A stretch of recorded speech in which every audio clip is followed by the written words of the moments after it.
circle thrice about to keep unwelcome spirits out. Bide within the law you must, in perfect love and perfect trust. Mind the threefold laws you should, 3 times bad and 3 times good. These 8 words the read fulfill, and ye harm none, do what ye will.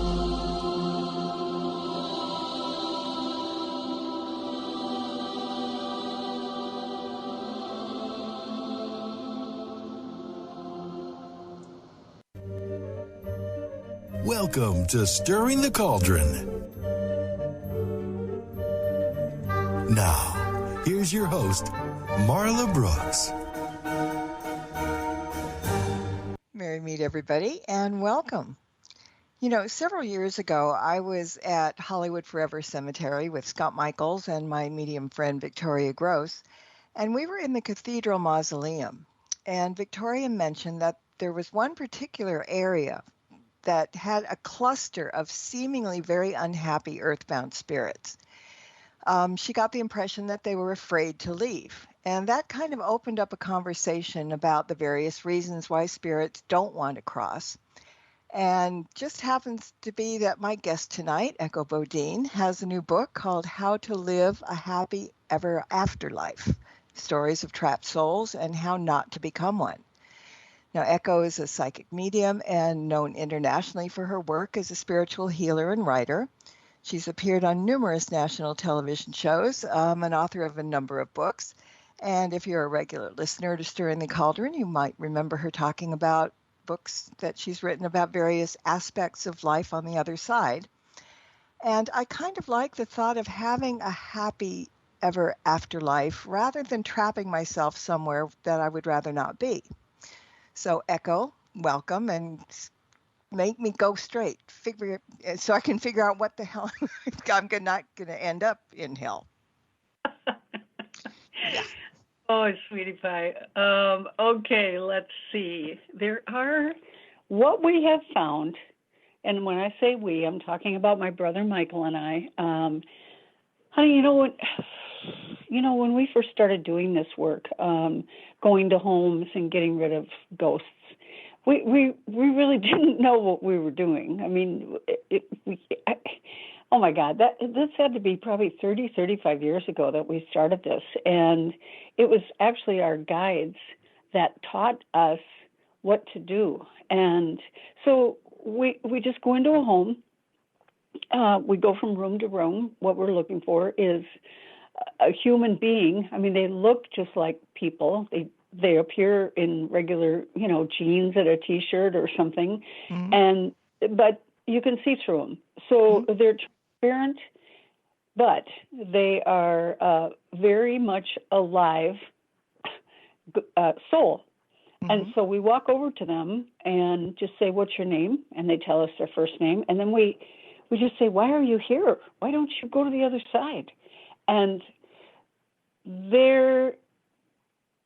as it turns out, there's about 6 common reasons that we have found, and that's why I wrote this book, because this is all really human stuff. It isn't some weird reason why these folks don't go on to the other stuff. This is real live human stuff, such as someone often has said to us, "Well, my ex-husband is over there, my ex-wife is over there, my parents are over there, and I hate them, and I never want to see them again, so I'm just going to stay here." Like, what? I mean, so their idea of heaven is very small, and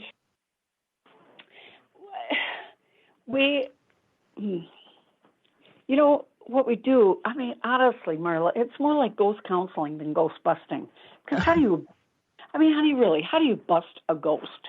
But what we're doing is just finding out their story, why they're here, and then just talking to them and, reassuring them that heaven is a really big place and they don't have to be afraid of running into these people, that they can simply tell the greeter on the other side, I don't want to see my mom. I don't want to see my dad. I don't want to see my ex-husband. But it's a pretty common reason why these souls don't go on to the other side. Yeah, and when you're talking about somebody that didn't want to see somebody, I had a friend who said, I'd never want to die because I never, ever want to see my mother again. And, she had passed. Yep. And, I mean, he was adamant. And, of course, now he's gone and let's see what happens. But, Yeah. it's, first of all, the book is helping people not turn into those poor souls. So I'm Yes. giving you thank you in advance for us. But, Yes. and here's the thing. We hear a lot about people being there to greet us when we Yes. cross, helping Yeah. us or whatever. But in this case, people still get trapped. So maybe this is a good time to explain what crossing over entails. Okay. Okay. Yeah, honey. I mean, crossing over is so simple. And so crossing over doesn't just take place when we take our last breath. Oftentimes, the soul goes on over to the other side before the body has even died. Now, the body is definitely in its dying process, but a soul, I remember, oh gosh, honey, I've seen, I don't know how many people, like people ask me if I'll come to the hospital and, pray for their loved one that's dying. Okay, so I go. And honey, so often when I'm in the room and I'm maybe even channeling healing to them, I see the soul of this body that's about to die just sitting in a chair, just watching people come and go. It doesn't want to be in the body because the body is so sick. And so the soul just stays out. And almost like some of them greet people, friends when they come to say their goodbyes. And I've seen souls that are like, okay, I'm out of here. I'm going to leave, and then my body's going to die tomorrow. Oh, okay. That's what happened with my dad. Honey, it was so interesting. It was the day before he died, and we were all in the room, and he was just barely breathing, but we all got hungry. So we said to the nurse, if we go downstairs and eat, and she goes, yeah, you have plenty of time. Okay. We go downstairs. We come back upstairs. We walked in the room, and I immediately said to my sister, okay, they took something out of here. Something's missing in here. What is this? And I looked at all the machines, and she said, yeah, I know. I can feel it too. Something's missing. And so I opened up psychically, and there was my dad. He was up like towards the ceiling with my grandma, who had been dead for probably 30 years. And I said, whoa, Dad, what's going on? And he said, I'm going over today. I don't need to lay in that body. My body will be dead tomorrow. I have a strong heart. That was it. And then poof, they went through the ceiling and away they went. So other souls, they stay around. They stick very close to the body or in the body until the time of death. But the usual thing is that the soul comes out of the body. There's usually deceased people in the room with us, hospice or hospital. I was going to say hotel, and they take us over to the other side. And then there's other souls, and I think these are the older souls. When they come out of their body, they just shoot right over to the other side. I mean, they're just like, I am done, goodbye, and they just go over. And honey, yeah, there are greeters, really nice greeters, that welcome us home. But there's also, I've seen certain deaths where there's a whole group of deceased relatives just waiting for them on the edge of the other side to welcome them back. So it's actually not a bad situation at all for the soul. There's a lot of welcoming and, oh, we're so happy you're here, and yay, you completed it. Yeah, yeah, like that kind of thing. It's not a scary thing unless you're one of these ghosts who says, oh, no, I'm not going anywhere. And Marla, the number one in the book, the number one reason that we have heard all throughout our career is they are afraid to go to heaven because they are afraid that God will send them to hell. So they're strong believers in hell and scared to death of death. And so they just stay here. They just stay here. And, deceased loved ones will come and talk to them. Angels will come and say, come on to the other side. You don't have to stay here. Nope. Nope. They think people are trying to trick them. They're very fear-based souls, and so they just stay here. Yeah, I know. Marla, I've said to ghosts, really, you're going to stay in this tanning parlor until eternity? And they're like, yep. I'm not going to the other side. I'm not going over there. Nope. That just goes to prove that the people on when you cross over, you still have your same personality on the other side. You don't grab the horns and the halo and the harps. I mean, if somebody's persnickety in this life, they're going to be persnickety over there. And probably take it into the next life as well, unless they learn better. But really, we are ourselves when oh my God, I have met some really cranky ghosts. Yep. Oh yeah. I mean, and it's kind of funny in a sense, but it's true. But here's the other thing too. Now, maybe they don't understand, but some people believe that, and I believe this, that spirits can come back and forth from the other side, come back down if they want to come pay a visit, go back off and whatever. And others say that there is no coming back. So is there truth? People can come and go, because this is my kind of Achilles heel. Somebody, and I'm talking about ghost hunters who don't really know what they're doing. They see it on TV and then they think they can do it. I know. And then they get very, very bragging about themselves, because they'll say, well, I was over here, blah, blah, blah, and I took 30 ghosts across to the other side. And now, because they were trapped, and I helped them go over there, and now they're going to stay there. Well, and it makes me laugh, because, tell a group of ghosts to go over there, and maybe they'll do it to humor you, but they'll be laughing at you all the way across and back. Yeah, honey. Yeah, that's not true that they can't come back. And that's one of the things we discovered, was that, some of the homeowners would miss their ghosts after we had gotten rid of them. And they would start talking about, oh, I really miss, Rocky or whatever. And so the ghost would come back, and the person would be really happy that their ghost came back. So that's crazy that people... Yes, honey, I agree with you. It really annoys me when some of these amateur Ghostbusters think they know what's going on. It took us years to learn so much. There's so many things to learn about, and oh my God, no. You just you learn instead of acting all ego-y about it. It's like no. You have to just stay open and keep learning instead of decide, because we have free will in death just as we do in life. Now, honey, I can say that I have seen some souls on the other side who are not allowed to come here yet because they've got some healing to do.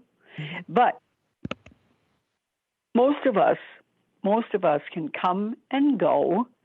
And a lot of souls on the other side do come and go.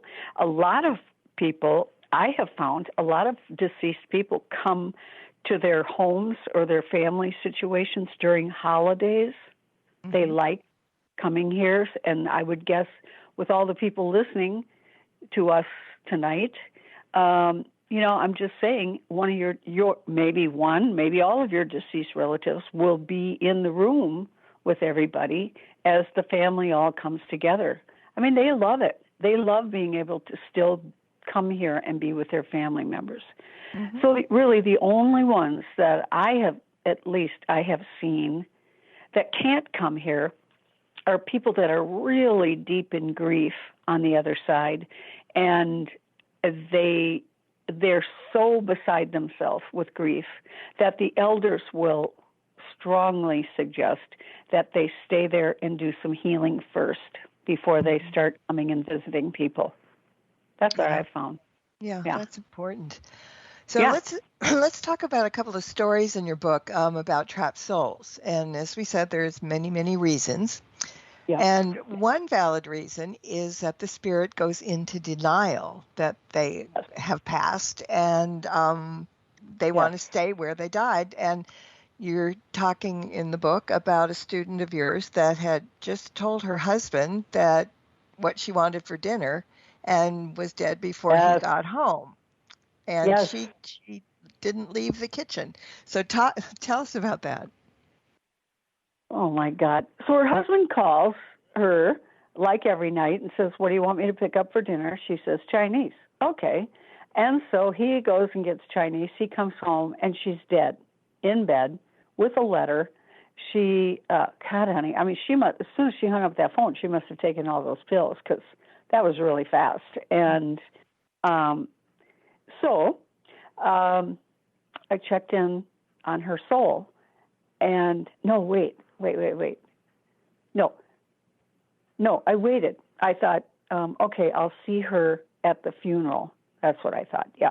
And so I went to the funeral, and she was nowhere. And I thought, okay, this is really unusual. I wonder where she is. I wonder if she's on the other side. I don't know. This is weird. So I opened up psychically, and she was in her kitchen.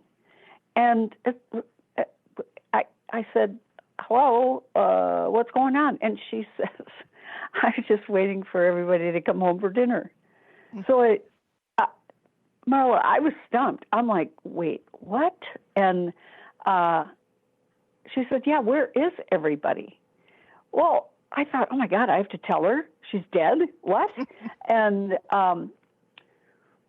so then I just thought, okay, I'm just, I didn't know what to say to her, really. I just couldn't say, well, you're dead.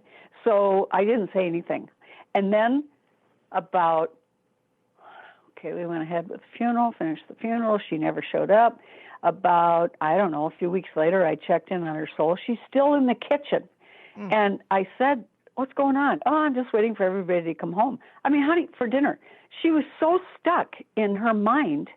And then I checked in on her, God, I don't even remember how often, but then at a certain point, and I think it was like 6 months, when I checked in on her soul, someone came and told me that the reason she was staying here was that she was too embarrassed to see her parents on the other side and explain to them that she took her own life.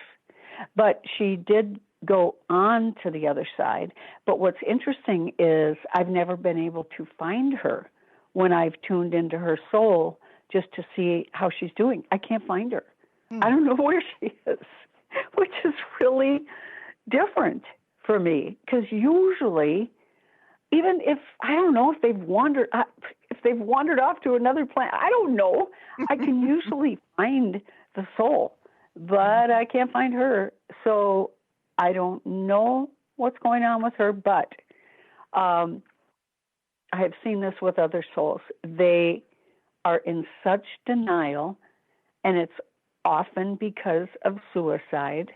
They commit suicide, and then they feel awful about it, and they don't want to tell anybody about it, so they just stay here. And also, I've seen a lot of them that have so much shame and guilt that keeps them here also. So really sad. I mean, and then there's these souls who don't even believe in life after death. They believe that once you die, that's it, you're dead. They don't think that they have a soul. They think it's just the body. So their body dies, soul comes out of the body, and they're like, oh, what the hell's going on here? What is this? They don't understand why they're still alive, what they are. And that's really sad too. I mean, It is. Yeah. and how do you tell them? God, I remember this one guy, I told him, I asked him, I said, do you not believe in life after death? He goes, no, I don't believe in that. And he said, when it's done, it's done. And I said, okay, well, can you explain to me why you are still here? And he said, well, I just don't really know what's going on. But I know there isn't life after death. It's like, oh, come on, you're dead, and you're still denying that you're dead. It just, oh, man. It boggles the mind, but people are stubborn sometimes, They think that this is my way of thinking and that's the right way and nothing else happens. And I kind of get the chuckles because I knew somebody that had a near-death experience. Okay. And his near-death experience, nothing, it was just black, dark, whatever. So when he came back out, he says, there's nothing on the other side. And this was somebody that was a ghost hunter and kind of figured that he was on the right track, but he couldn't convince himself when he came back that there was anything that, ashes to ashes, like you said. And now he's passed away, and I'm sure he found out that for whatever reason that he saw nothing at that near-death experience, for whatever, because there's always a lesson there somewhere. But so I'm sure he found out otherwise. But, it's just kind of interesting. And then, you were talking also in the book about people that are stubborn and just don't like change. And I like the story of the undertaker. He knew he was dead. He didn't want to cross over because he was happy down in the workshop or his work in the mortuary. Honey. Yeah, I mean. Okay. And, I mean, that's also a typical story where we see these folks who I remember one of the editors on my book, he's like, oh, God, this is really scary. He said, I hate change. He said, I've eaten the same thing every day for the last 20 years. He gave me all these things that he does. He refuses to change anything. Oh, my God. And, yes. Did he read the story of the undertaker then? He did, yeah. And then he called me and said, oh, my God, and I said, well, I think you need to start thinking about change because death is change. And he said, oh, this chapter really bothers me. It's like, wow, my God, oh, God. So, and I thought that was so cute because the undertaker or the funeral director said to me, God, there's so much noise. And downstairs. Okay, so we go downstairs, and there's a soul, and he's standing at a workbench, and he thinks he's still working. Mm-hmm. And he said, this is my job. This has been my job forever. I can't go. This is my job. And, it was very interesting because I think, honey, I'm having a hard time remembering how this goes, but I think that when I told the funeral director, when I described him, and he said, oh, my God, that was our maintenance man or our custodian. And I said, well, he really doesn't want to go anywhere. And he said, well, okay, he can stay. I mean, he doesn't hurt anything. He just scares us from the noises that he makes downstairs. Yeah. So he stayed. So he stopped making noise. He could stay there if it's like, okay, sit there and shut up. Yeah. You want to be here? Okay. Yeah. Just don't scare everybody. There's been people too who say, I don't want you to get rid of my ghost. I just want to know their name. And are they going to hurt us? Or are they going to hurt the children? And then when we tell them, okay, his name is Bob, and he loves the neighborhood, and they're like, oh, okay, well, he can stay. We just wanted to know a little bit about him. Wow. Mm-hmm. Okay. Well, there you go. Yeah. Yeah. And there's some other reasons of spirit entrapment, but when we'll talk about some of them, but I want to talk about those spirits who won't leave because they're waiting for somebody, because we came across that in one of our investigations. There was a woman in a restaurant who was sitting in a chair looking out the window, a spirit. Mm-hmm. And Okay. our medium said, she's waiting for somebody, somebody was supposed to meet her at that restaurant or something. And it's a restaurant that had been there for years and years and years. So she saw the woman sitting at a table, looking out the window, waiting. And she tried to make contact with the woman, but the spirit did not respond at all. It Okay. didn't Yep. seem like anybody, that whatever. And Yep. it's just sitting there waiting and waiting. And she had been probably waiting for the longest time because she was dressed in 1940-ish era clothes. Yep. So clearly the person that she was waiting for had passed over a long time ago. Yes. And she's sitting there, so she will never find him. And that's, I think, is the sad part of it. She's not going to move until that's the guy comes to see her, but he's not going to. I mean, well, maybe he could find her if he was looking, but maybe he didn't even think about that. He's on the other side, and that was, 100 years ago. So, and you just you can't help some spirits sometimes if they have that wall and you can't communicate with them, right? You're right. You are absolutely right. I don't know if this story's in the book or not. It's in one of the books, about a young woman. She hangs out at St. Paul's City Hall. She is in her wedding gown, and she just walks up and down the hallway all the time. People see her. The night, what do you call him? The night man. Watchman or something. Thank you, honey. Yeah. He said, yeah, we all see her, and she just keeps walking up and down. So he said, I think it was him, or was it my guide? Somebody told me that her fiancé was killed in a car accident on the way to City Hall. They were going to get married, and she is still, and they said this was years and years ago, and that she's still just roaming the halls. I did the same thing your medium did, honey. I tried to talk to her. No. It was like, honey, it looked like she wasn't even aware that there were other people there. Exactly, yeah. Just, it was sad.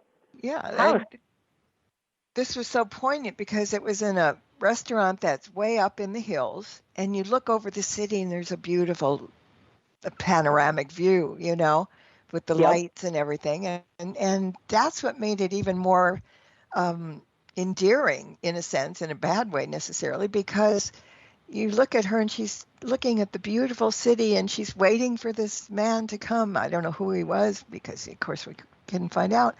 But that was so sad. I mean, she will never, ever find him.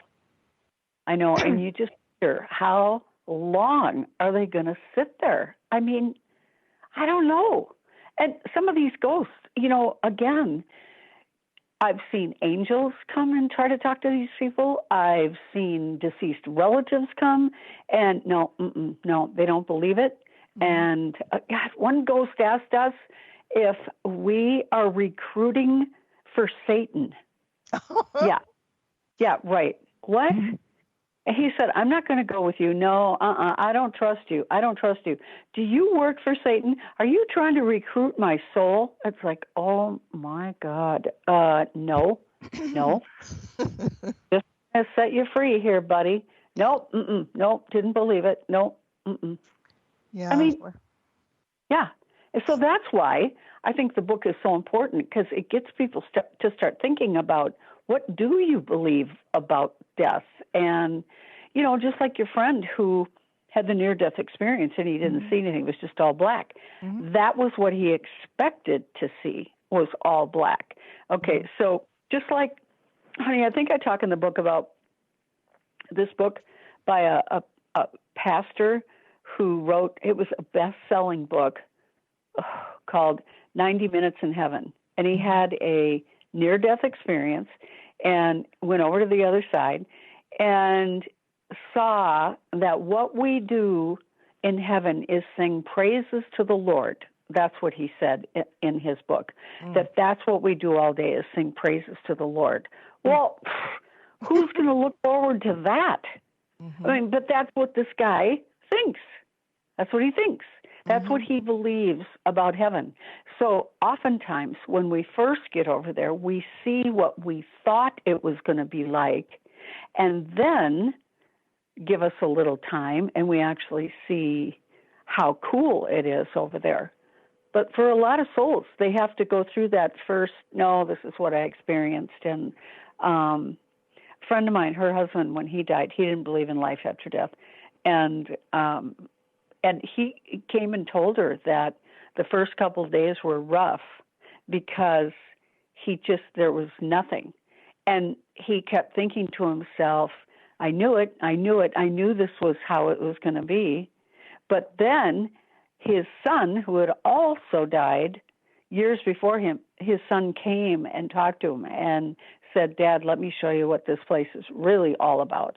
And he said he had to open up his mind to other possibilities.